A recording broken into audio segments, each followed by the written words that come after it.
Sejam todos bem-vindos a mais uma Léxio Divina, leitura orante da Bíblia, onde fazemos então um texto da Bíblia para nos aprofundarmos no seu sentido, naquilo que ele quer nos dizer. E colocarmos também a nossa vida nesse ensinamento que o Senhor quer nos dar. E para iniciarmos, vamos então rezar em nome do Pai, do Filho e do Espírito Santo. Amém. Vinde, Espírito Santo, enchei os corações dos vossos fiéis e acendei neles o fogo do vosso amor. E enviai o vosso Espírito e tudo será criado. Oremos.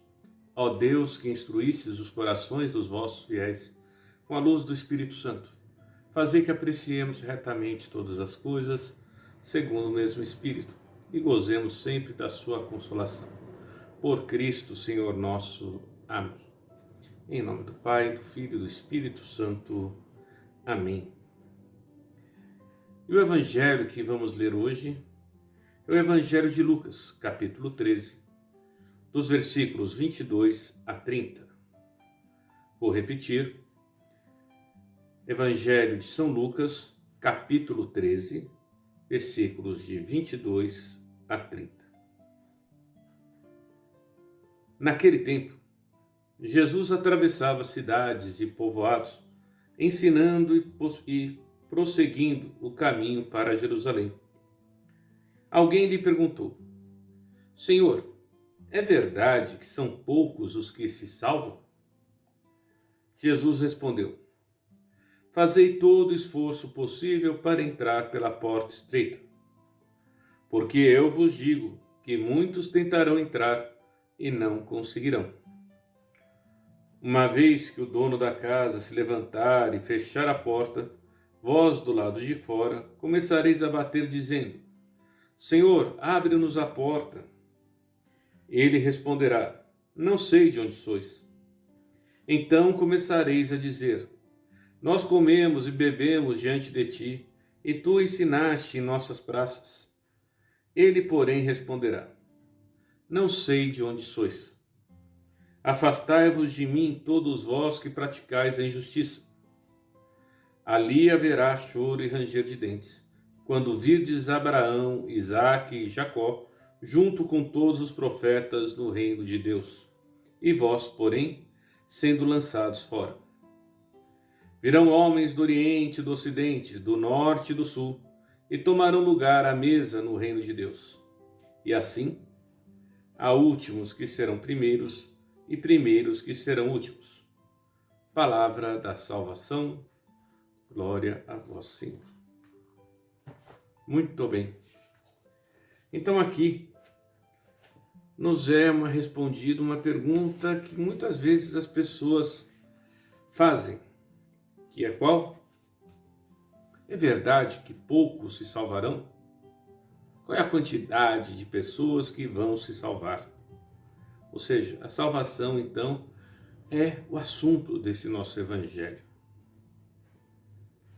E Jesus, ele não vai se preocupar muito em falar em números, não, em quantidade. Ele vai responder de uma forma onde a pessoa não tem que se importar com a quantidade, mas tem que se importar com o seu proceder, com as suas atitudes de vida diante de Deus. Então vejam, ele vai dizer o seguinte: Fazei todo o esforço possível para entrar pela porta estreita, porque eu vos digo que muitos tentarão entrar e não conseguirão.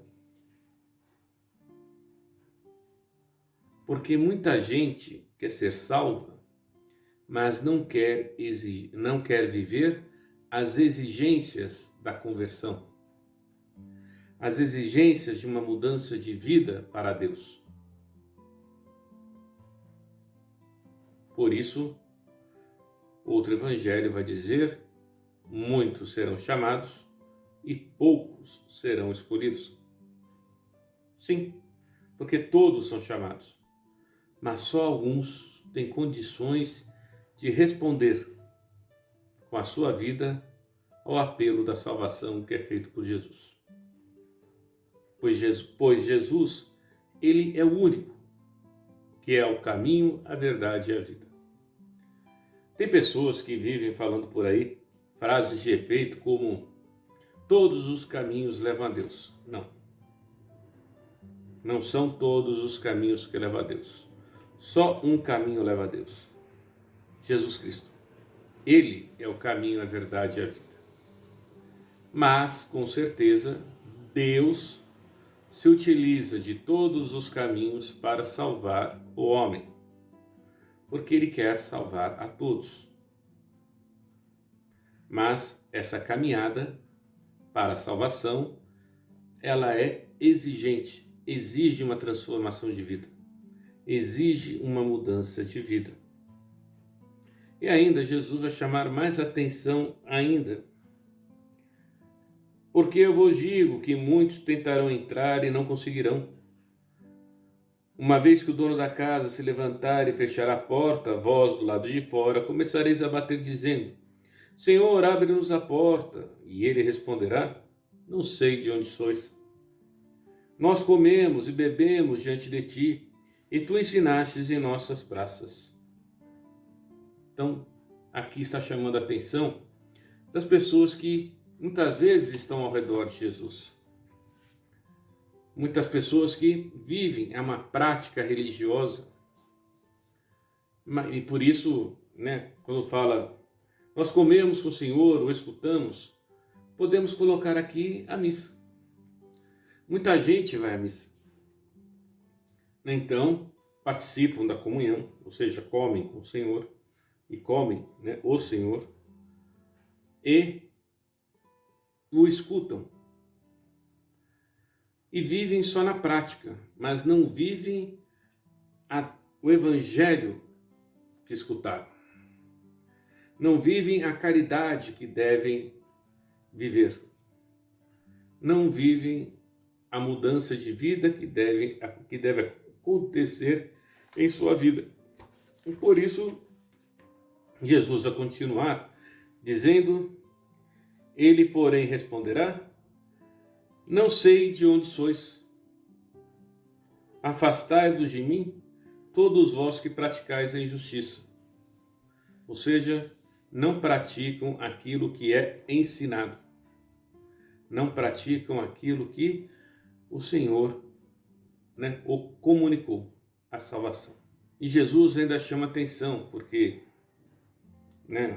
os judeus que estavam ali perguntando isso para Jesus, Jesus ainda vai dizer que virão homens do Oriente, do Ocidente, do Norte e do Sul, e tomarão lugar à mesa no reino de Deus. Jesus está falando então do evangelho que vai ser anunciado e das pessoas que vão tomar o lugar do povo judeu, do povo que não aceitou ao Senhor. E agora o evangelho vai ser anunciado de tal forma que todos agora irão chegar ao Senhor. Por isso o evangelho nos chama muita atenção para o nosso proceder. O que estamos fazendo de nossa vida? Porque nós temos a vontade, o desejo de estar com Deus. Mas o que fazemos para estar com Ele? O que realizamos em nossa vida? Estou verdadeiramente ligado a Cristo? Ou só tenho uma prática externa religiosa que não transforma minha vida, não ajuda eu a caminhar? Por isso, o Evangelho de hoje nos chama a atenção para o que estamos para fazer de nossa vida. O que fazemos em nossa vida para estarmos verdadeiramente junto a Deus. O Senhor esteja convosco, Ele está no meio de nós. Abençoe-vos o Deus Todo-Poderoso, Pai, Filho e Espírito Santo. Amém.